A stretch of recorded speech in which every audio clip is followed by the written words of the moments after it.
Molt bones, benvinguts al territori de la bèstia de Krull. Avui parlarem de Han. Avui parlarem de l'Esquadró Suïcida, The Suicide Squad. Parlarem de la darrera pel·lícula de James Gunn, la pel·lícula que ha dirigit per l'univers DC després d'haver fet les de Guardians de la Galàxia per l'univers Marvel. A mi m'ha agradat. És una pel·lícula molt entretinguda, molt divertida, té moments molt catxondos, passes molt bona estona veient-la, no ens enganyem. Però és una gran pel·lícula, depèn de com tu miris, no? A mi és una pel·lícula que al final em deixa indiferent, ho sento. I he de dir que, tot i que considero que la primera, la de James Ayer, és, en essència, una pel·lícula pitjor com a concepte i com a resultat final, aquesta la supera en molts nivells. He de dir que la primera la vaig gaudir molt més que aquesta. I no és perquè trobi cap defecte, en general, és que tot el que hi ha a la pel·lícula m'agrada. Ja no sé si és una qüestió de desengany en les pel·lícules de superherois que estic veient darrerament, però clar, quan veus una pel·lícula on tot el material que hi ha és susceptible d'agradar-te, però al final et deixa totalment indiferent un cop s'ha acabat, doncs el que sí que penses és: hi ha alguna que no funciona aquí. El que passa que dins de l'equació probablement el que no funciona sóc jo, No acabo de connectar amb aquest tipus de pel·lícula, tot i que tot el que puc valorar d'ella és positiu. Pràcticament tot el que surt a la pel·lícula m'agrada, m'ho he passat molt bé, però sí que et deixa una mica desinflat al final. La veus i l'oblides. I és una mica trist, la veritat, perquè no sé què m'esperava. Les pel·lícules de Guardians de la Galàxia són molt més tontorrones, són molt més infantiloides. La segona part de Guardians de la Galàxia és molt més pallassa que la primera, és molt més absurda i està dirigida molt més encara pels crios petits, però sap arrossegar-te al seu univers i tu passes molt bé, passes una bona estona. Diria que les pel·lícules de Guardians de la Galàxia, aquesta tonteria implícita en la manera, aquest infantilisme dels personatges, doncs està impregnant moltes altres pel·lícules, per dir alguna cosa com la de Thor Ragnarok, no? Cada vegada les pel·lícules estan perdent serietat, i això no és que sigui negatiu, simplement és que estan buscant un target d'espectadors diferent, no? I probablement el que està passant és que estan no fent fora, però sí que estan desenganyant a una part, a un sector dels espectadors que inicialment van a veure també aquestes pel·lícules. Llavors, amb aquesta història, la que ens ocupa, la de Suicide Squad de James Gunn, trobo que desperdicia molts personatges. No sé si el fet de conèixer prèviament que a James Gunn li havien donat total llibertat per fer el que volgués, relativament, segurament li devien marcar alguns límits, però en general es va vendre molt aquesta idea, no?, de que li havien donat total llibertat per fer i desfer el que volgués amb els personatges de la pel·lícula. Llavors, el que passa, o almenys el que em passa a mi com a espectador, és que quan ja sé que el director farà el que li doni la gana, doncs ja m'ho espero una mica tot, i llavors no em sorprèn res. Potser un espectador més neòfit, un espectador que arribi a aquesta pel·lícula sense saber res de l'univers DC, sense saber res de la pel·lícula preexistent del Suicide Squad, sense conèixer pràcticament a ningú d'aquesta història, que no tingui gaire experiència com a espectador d'aquest tipus de pel·lícules, doncs potser li acaba sorprenent i per bé, no? Però clar, altres espectadors, com en aquest cas jo, doncs m'estava mirant la pel·lícula i m'era indiferent tot el que anava passant.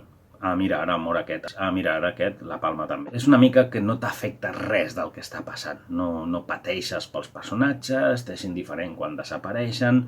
Pots saber més o menys greu si li tens més simpatia a un personatge o a un altre, no? Però pel que fa a la història, a mi no m'arriba, no m'emociona ni positivament ni negativament, m'és absolutament indiferent. Llavors pot passar que sí que en algun moment determinat, doncs, quan James Gunn decideix carregar-se un personatge X, doncs tu diguis, ostres, feia falta això. És una pena, no?, perquè penses, ostres, aquest personatge doncs, em queia bé, és una pena que el facis fora de la història.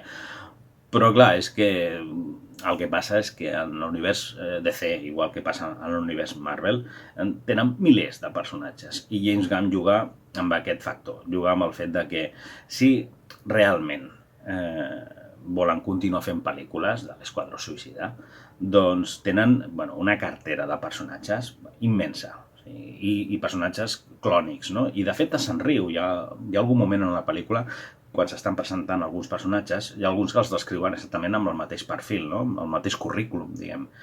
I això no és gratuït.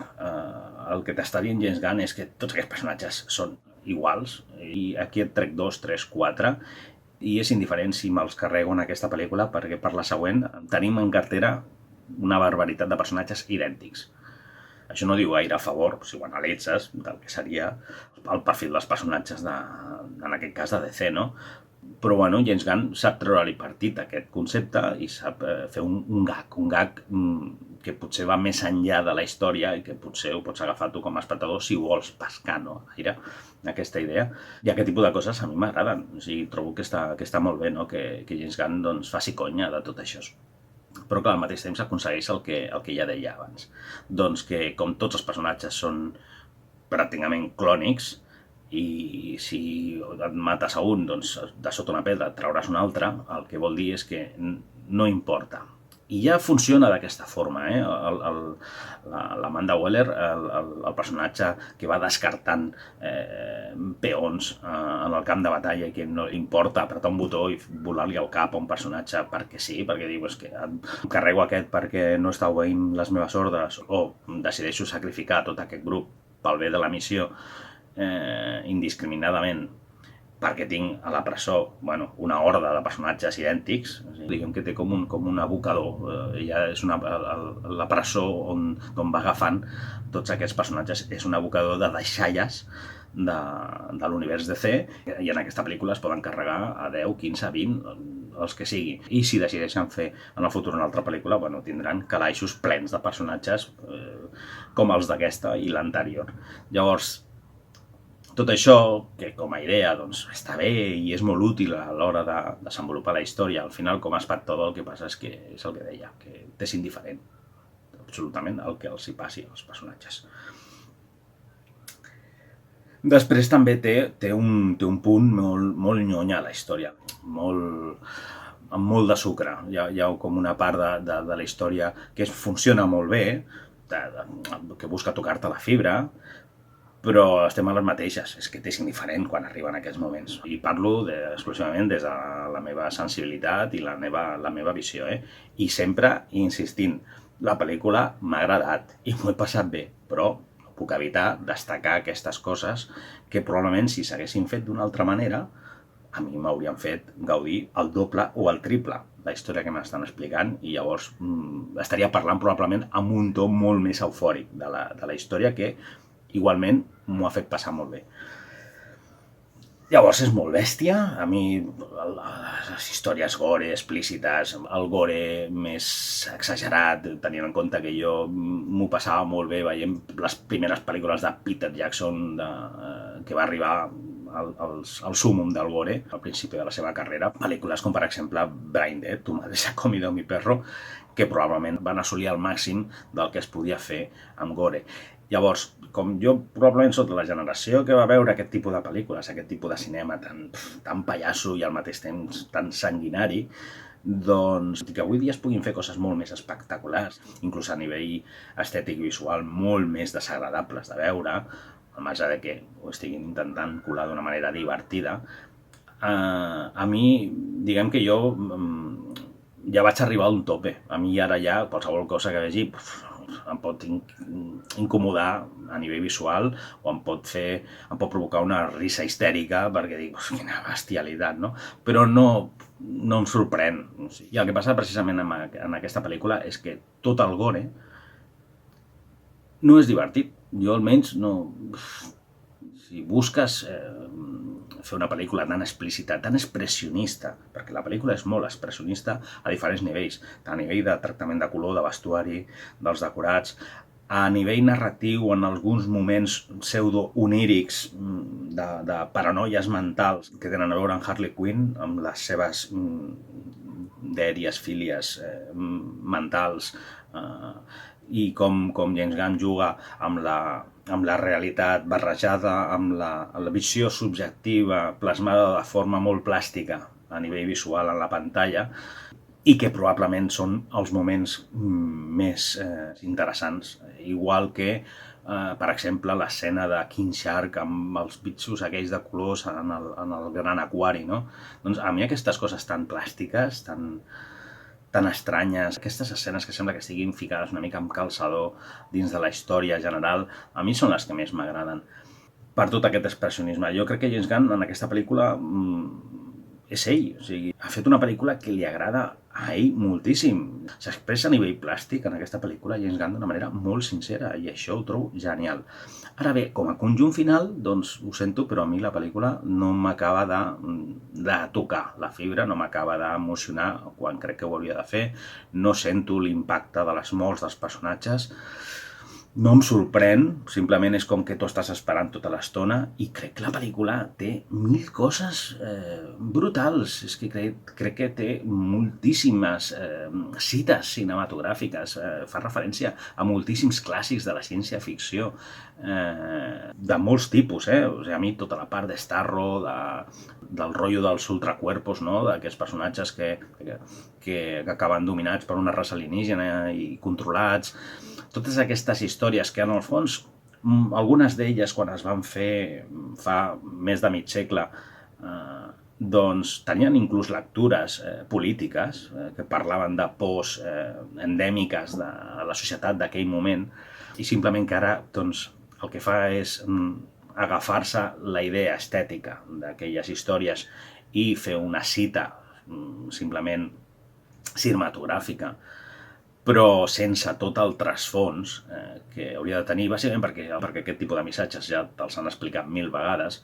Doncs el que sí que trobo a faltar amb una pel·lícula com aquesta és, està molt bé que facis aquestes cites, inclús utilitzant també el missatge de trasfons que hi havia darrere, lligat tant amb aquella història antiga com amb el que podries estar intentant explicar a l'actualitat i dir, doncs mira, és que el món no ha canviat tant en 50, 60, 70, 80 anys, però el que vull dir és que sí que trobo a faltar que, a part de totes aquestes cites, que estan molt bé i que jo les gaudeixo moltíssim, és que aportin també coses noves.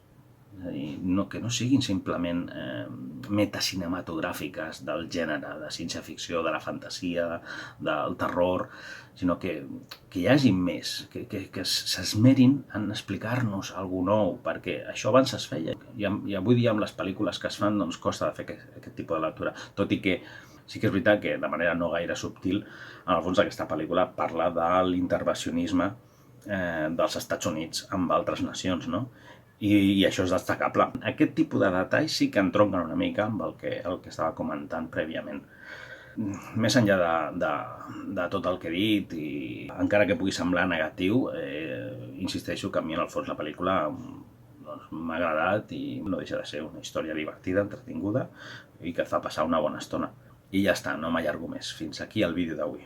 Cuideu-vos molt, una abraçada ben forta i ens veiem aquí, en el territori de la bèstia de Krull.